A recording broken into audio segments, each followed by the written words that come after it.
couple stories, and as anyone who's been getting tattooed for a number of years or through a serious amount of tattoos, number-wise, you run into the occasional refusal.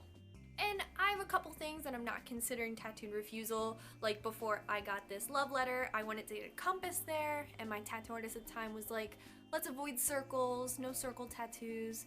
That's not what I mean by refused.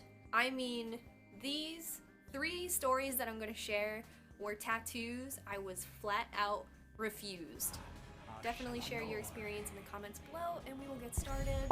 I have a couple more than 3, but these are our 3 favorites. And I think stories are stronger in 3s. My first story is probably my lightest story of the bunch, and I'll just jump right into it. Maybe a couple winters ago, maybe 2 or 3 winters ago, my friend Justine and I went to get tattooed on South Street. That was my cat. On South Street in Philadelphia.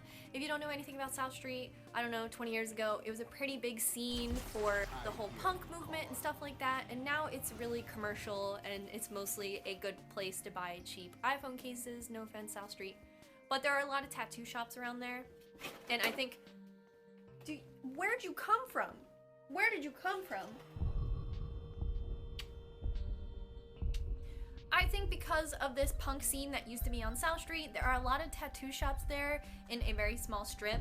I would say between a 4-block radius, there is probably 4 tattoo shops. So I feel like these shops have developed a system where they are no bullshit shops, because there are twice as many bars as tattoo shops in that 4-block space, and I'm sure this place has to be very no bullshit tattooing.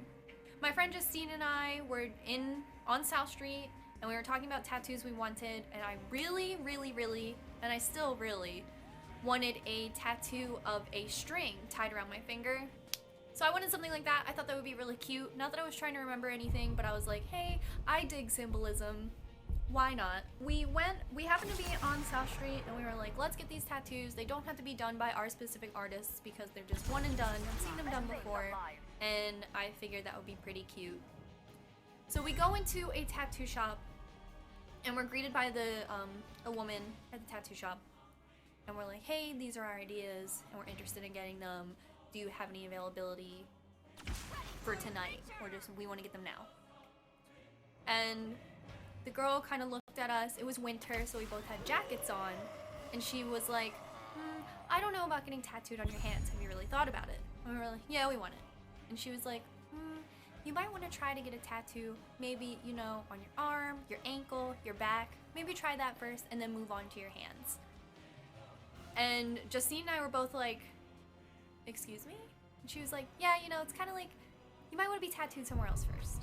And really quickly, you guys have probably seen this picture of Justine and I before. This is Justine, this is me. And I feel like we're both pretty tattooed people. But, you know, we had our jackets on, maybe our faces weren't really screaming tattooed people.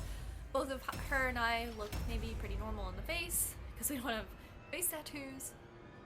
So the girl was basically saying that she wasn't going to tattoo us on our hands.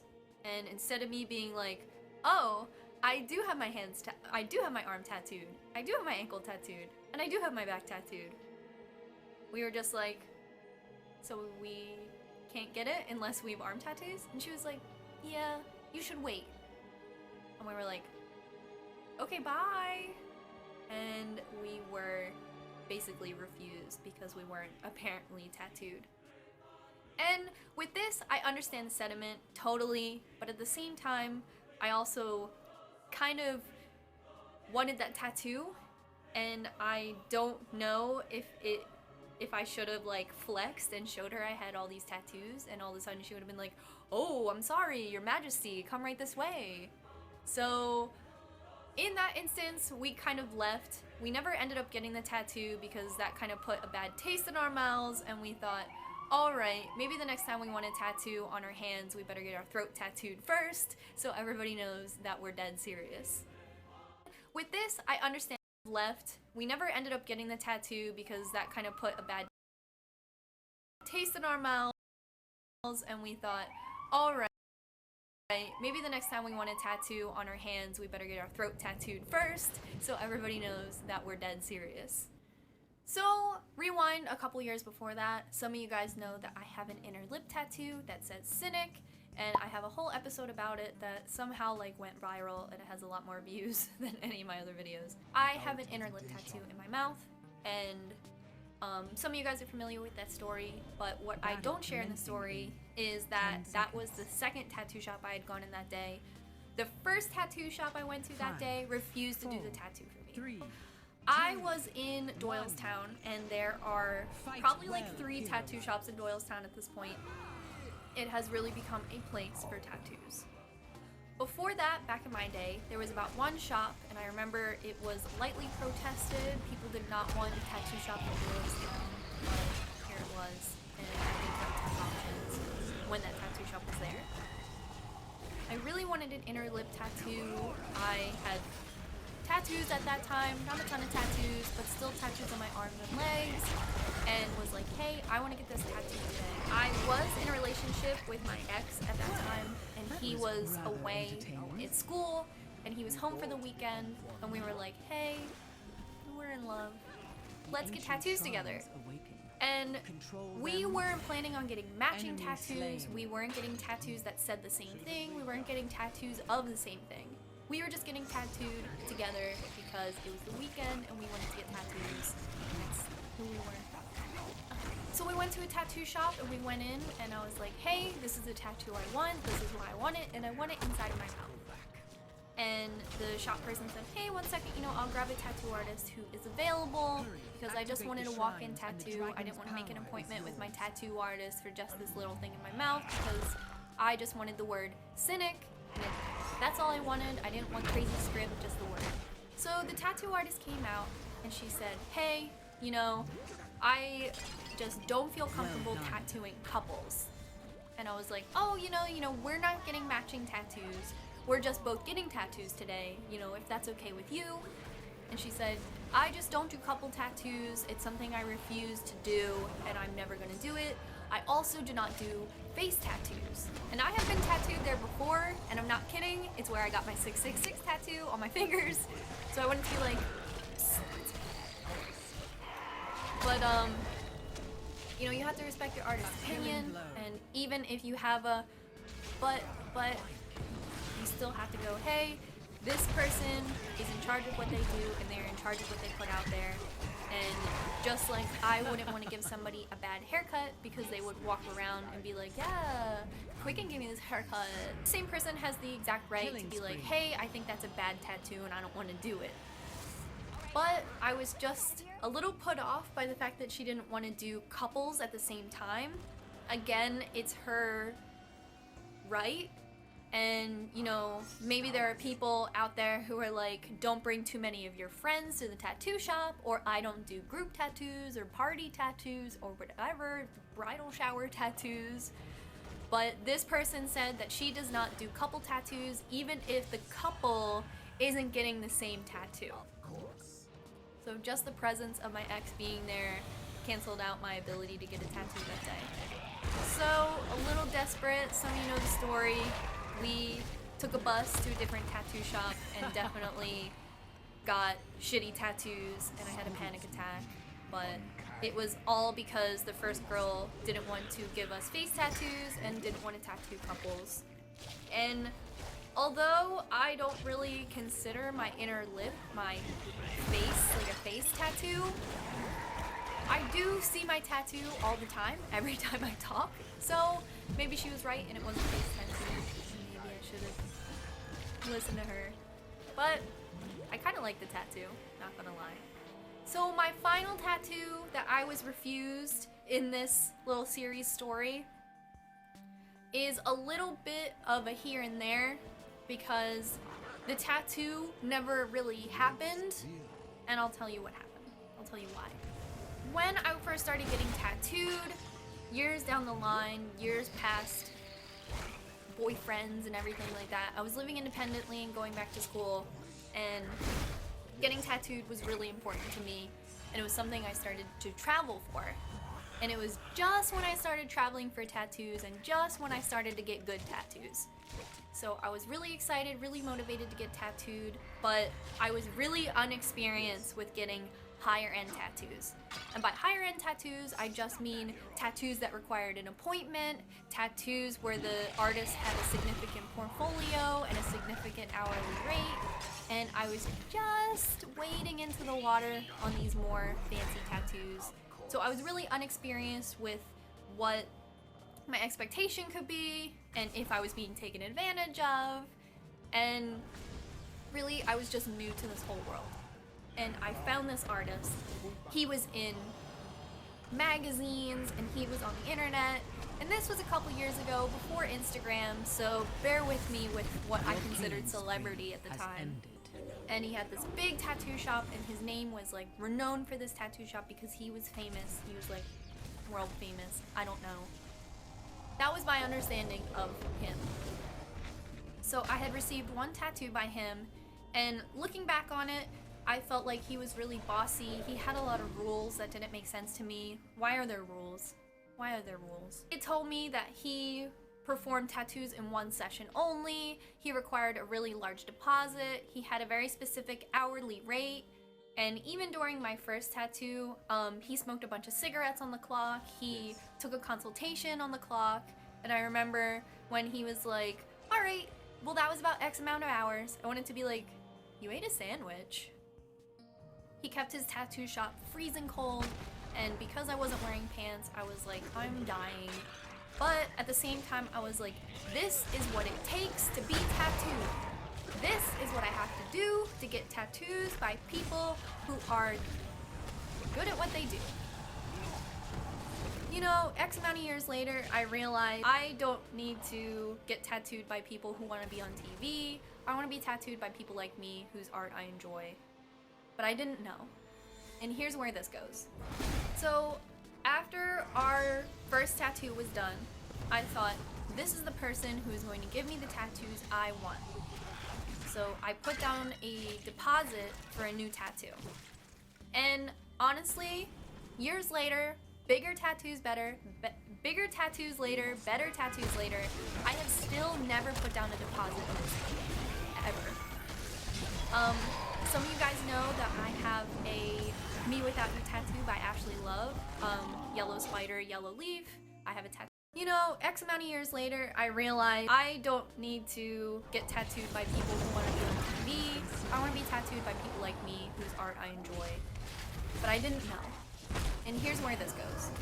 So after our first tattoo was done, I thought, this is the person who is going to give me the tattoos I want. So I put down a deposit for a new tattoo. And honestly, years later, bigger tattoos later, better tattoos later, I have still never put down a deposit this big, ever. Some of you guys know that I have a Me Without You tattoo by Ashley Love, Yellow Spider, Yellow Leaf. I have a tattoo of a yellow spider and a yellow leaf. Half a decade ago, this tattoo artist was supposed to do this tattoo on me. And Ashley did it exactly how I want, a small palm-sized tattoo that I can create pieces around and have a leg of tattoos. That was my envision. That's what I vocalized. My appointment came up for this tattoo artist, and I got there and I was already really nervous. I remembered how cold the tattoo was, how much the needle hurt in this freezing cold room, how it was silent, expensive. I felt so uncomfortable. I felt like I was bossed around. I felt like I was truly just a canvas to work on and not a human being. But I didn't know better. And some people never experience that, and some people do. Some people find their perfect artist right away, and some people don't. So I got to the appointment, and the drawing was all drawn up, and it was huge. I knew this tattoo artist wanted to just make this huge tattoo on me because I didn't know better. The tattoo previous was huge, this one was huge, and I wasn't ready to commit to this giant tattoo when I knew in my heart I just wanted something small. And not small and dainty, like, I just want a little tattoo. I wanted to create a leg of tattoos. And in my heart, I could tell something was going wrong. And people say, you know when something is wrong, and you follow your heart and you use instinct. And after everything I had been through and how strange I felt during the previous appointment, my heart was telling me that this was all wrong. I don't know where it came from, because even now I don't think I'm this brave, but I said to him, I can't get this tattoo. And he was like, why? What's wrong with it? Is it this part? This is how I draw this. This is how I do this. This is how I do this. And I knew something was wrong, and before I could have another panic attack, I said, well, can I at least buy this painting that you did of the tattoo? And he said, this is mine and you can't have it, just so you could get it somewhere else. And since I had already put down that pretty big deposit, not talking like 50 bucks, not talking 100 bucks, not talking 200 bucks deposit for a spider tattoo. After I had all that in mind, I was like, I either get this tattoo or I lose this money. And I don't want the tattoo, and I don't want it to be bigger, and I know better. I know the tattoo does not have to be that big to get the detail in. This was about to be a piece and not a tattoo. And after all the money I had spent for the other tattoo that he encouraged me to get really large, I knew that this wasn't right. So I had to leave. And I left the huge deposit. He didn't let me keep the sketch. And when I stood up to leave, he told me I could never come back. And although I felt like I wasn't refused the tattoo, I was told that it was either this or nothing. And I chose nothing. And it was at a time where that much money definitely hurt me. It was definitely almost a year until I could afford another tattoo after I took that loss. But I kind of learned, sorry, I'm scratching my back.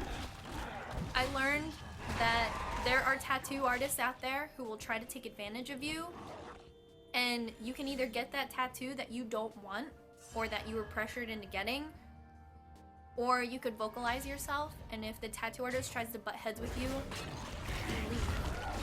And if I was stronger, if I was more tattooed, if I had been more outspoken, maybe I could have got my deposit back. But after he vocalized that the deposit was his no matter what, and it was held there in case I decided to not get the tattoo, and that is what I exactly did, I said, hey, fine. If that's how you earn your money, then that's how you earn it. And if you earn it in an unhonest way, by taking advantage of people, then I know that, and I don't want to be tattooed by you. So, that was then over and done with. I've spoken to other people where it's happened to them before too, and they said, yeah, that guy, he made my tattoo huge. And I was like, yeah, he does that. And I guess that's how you make your money, but that's not how I want to be tattooed. These are my stories. Don't get too discouraged. There are people out there, and there are tattoos out there, tattoo artists out there who want to work for you and want to create something beautiful on you. So if you have to shop around, if someone has to tell you no, it doesn't mean that you necessarily have a bad idea, and it doesn't mean that there isn't somebody out there who's going to fit perfectly for you, because there are plenty of artists out there who are amazing and talented, and they want to give you exactly what you want. So I encourage all of you to look out there, and even if your tattoo artist isn't across the street, maybe they are across the state or across the country, they're out there for you, and they want to put beautiful stuff on you. So with that, I love you guys.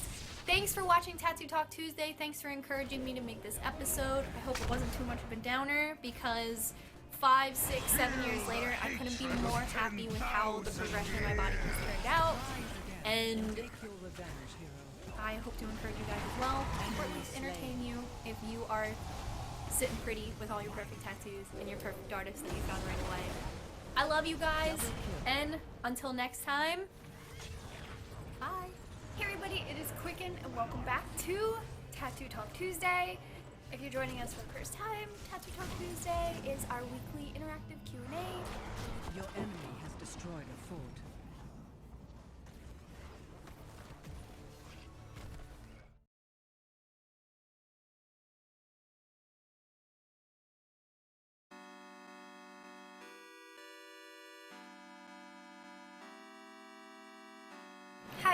So I wanted to make an episode of Public Record, about one of my tattoos. First, I just want to say I wanted to film outside, but it's been raining for like 5 minutes, and then not for 5 minutes, and then for an hour, all day, so here's the atmosphere you're used to seeing, and here's me. But, a couple days ago, I posted something on my Instagram about an article that was going around about a woman who got a neck tattoo and her first artist refused, and I mentioned that I had a 666 tattoo, and I just wanted to get into the story of my 666 tattoo. Before I even start, background on me, I'm not really a religiously affiliated person. When I was younger, I went to Sunday school, and when I was old enough to make my own decision, I stopped going. And it was not any sort of refusal or anything, but I just wanted to hang out and play outside and all this stuff. And if someone's like, hey, do you want to go to school for one more day a week? Most 13-year-olds are gonna say no. I'll go to church with my grandma on Christmas. Sometimes my extended family will say grace at dinner, and I'm not just like, no. I pray too, but it's not ever something I think about.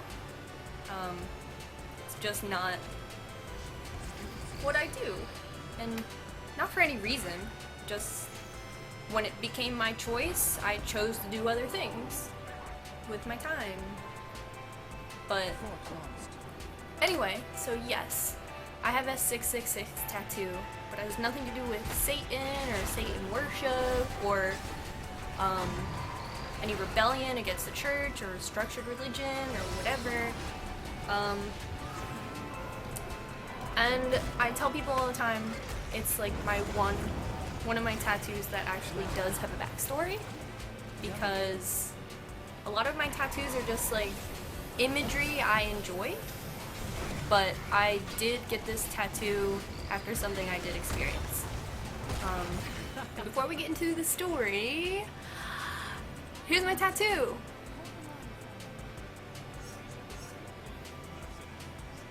It's just 3 6s on my finger. This is the only one that really stuck, but here they are.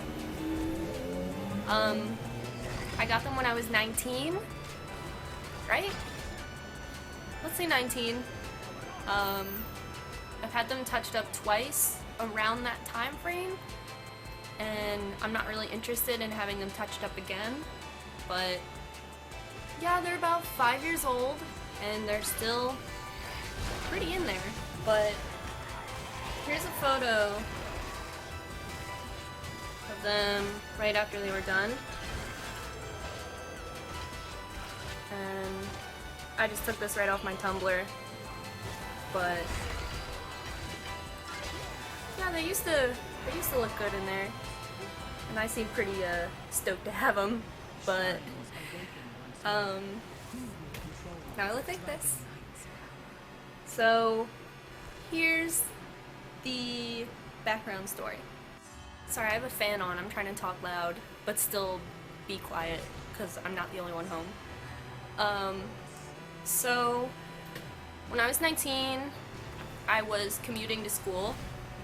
I used to have a car, and I had sold it because it was too expensive for me to maintain. So I was taking the bus. I had just moved back in with my parents, and I was commuting from their house all the way to Philadelphia, and I was taking public transportation. I was taking a bus. I used to take the train, and then that got too expensive, so every morning I would take a bus for an hour and a half to Center City, where I would then get on a train to get to my school. Tons of people do it, it's not a big deal. But, every morning at 6 a.m., the same couple people get on the bus with you, and after a couple weeks, a couple months with the same crew, you kind of start to recognize people, and you make up stories in your mind of like, well, why they're on the bus and who they are and what their job is.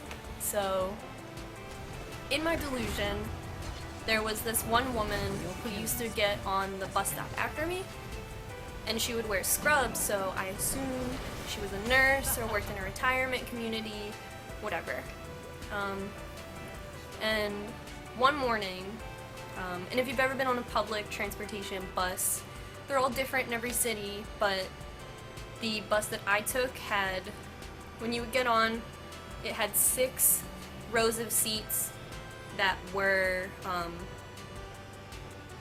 like parallel to each other, and people would sit facing this way across the aisle, almost looking at each other. 6 seats like that were considered they're not considered handicap seats, they're like yield seats. Like, you can sit on them if you're only going to ride the bus for like one stop, but you have to give those seats up to like an elderly person or like a woman with children or, you know, a disabled person.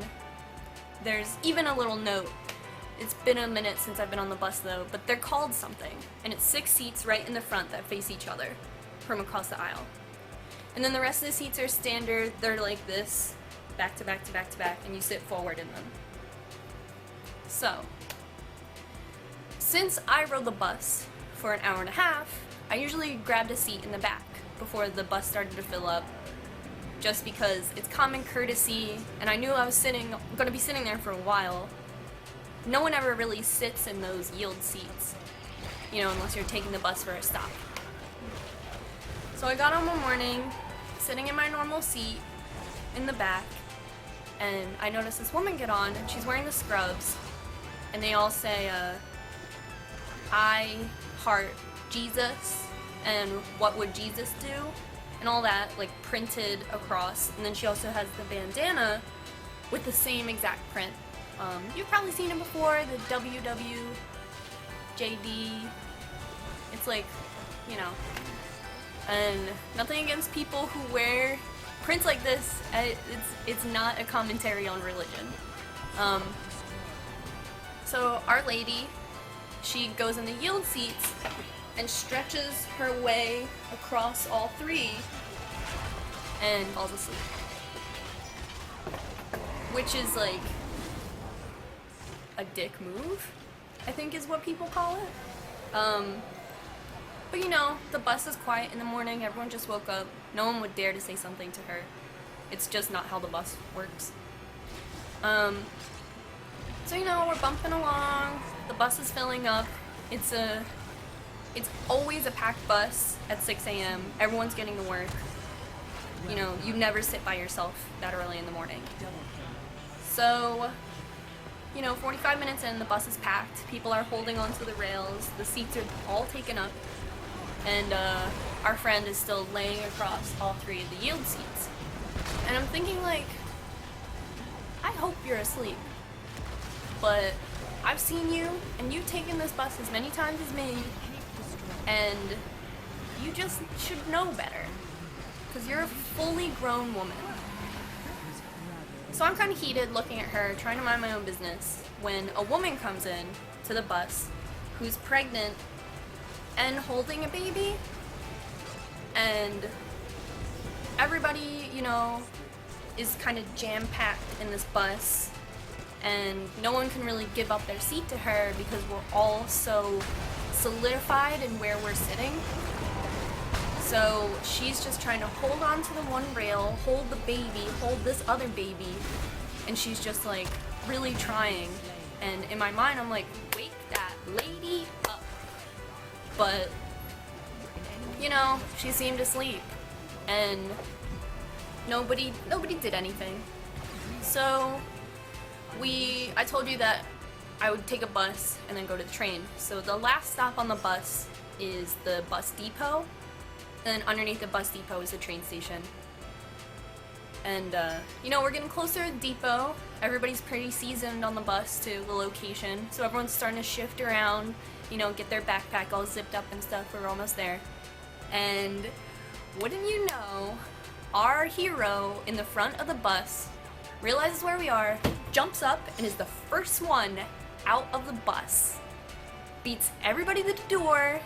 We pull to the depot, the bus opens, and she's out. And I'm just on the back of the bus, completely stunned. Like, were you faking it? Were you not asleep? Did you take up all 3 of those seats and you were not even asleep?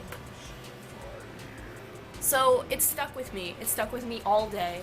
I went to school, I talked about it in class, I just couldn't shake the whole time I was thinking, what about your shirt? What about your scarf? Your whole shirt is, what would Jesus do? And isn't the answer, like, not be a dick? Like, get out of the yield seat? Give it up to the pregnant woman? Give it up to anyone else? Like, if you're the first people on the bus, score a good seat in the back. The back row is like a 5-seater.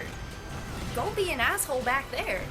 But Our Lady just stretched out on all those seats and pretended to be asleep when somebody asked if they could sit there.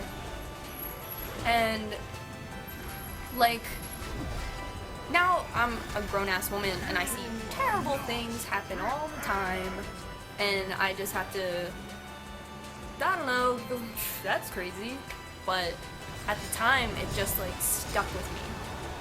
And by the time I got on my bus to go home, I'd already texted my tattoo artist and I was like, I need a tattoo.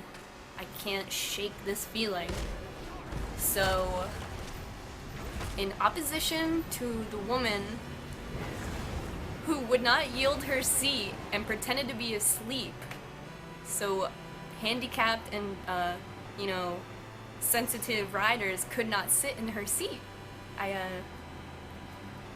got a 666 tattoo. And you can think, like, oh, now the story of that woman is stuck with you forever. But honestly, my thought was, if a woman who is plastered in Jesus material can't give her seat up to a pregnant woman, then why can't a decent person wear a 666 tattoo? Before you ask, why didn't you give up your seat to the woman? I'll tell you. I was all the way in the back, and normally the bus fills from back to front. So if I would have got up, someone would have just taken my seat. And I was at the window, so it was me in the window, passenger, and then all the people in the aisle holding onto the poles. So you can argue, oh, why didn't someone closer to her give up their seat? But she was almost like, it was so crowded in there, she was almost protected by the volume of people. She couldn't really move, because none of us could really move. But still, I give up my seat to 50-year-olds, and they're fine. But, yeah, this lady just abused her print of her shirt. So I got a 666 tattoo.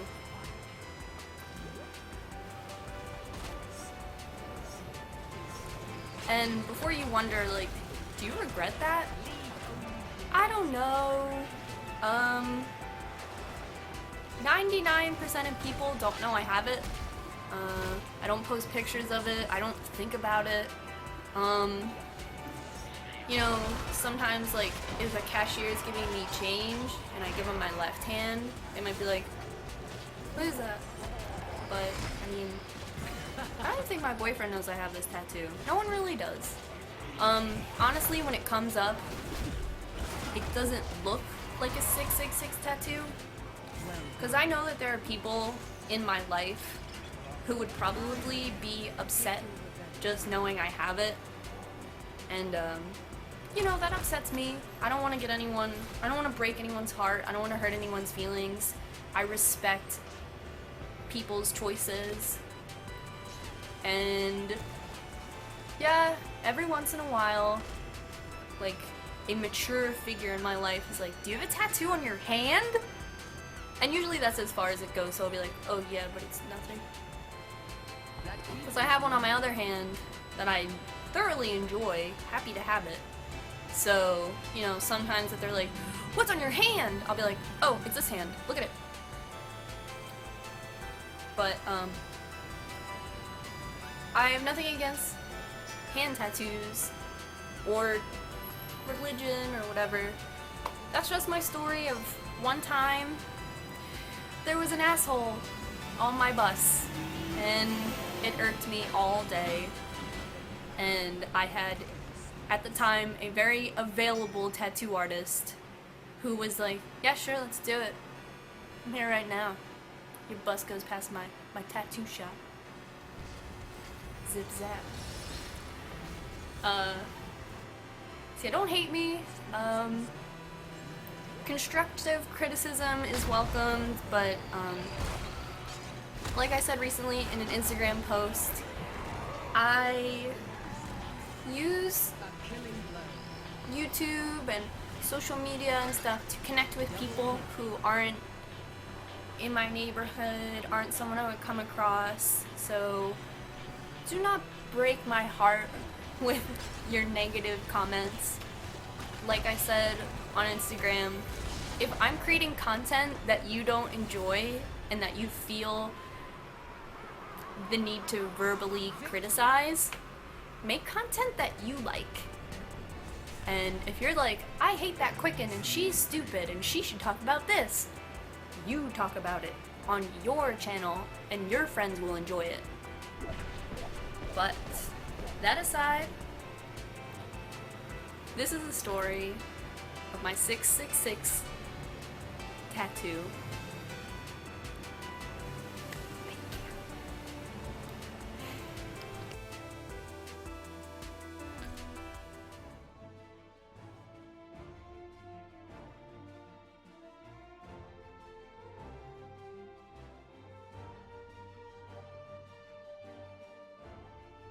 Hey everybody, it's Quicken, and it is time for a freaking storytime video. And I'm gonna jump right into it because I get a ton of requests by people who say, how do you deal with people in the public who bother you about your tattoos and touch you because of your tattoos and are physical and angry? And there's no broad answer for this, and there's no single sentence explanation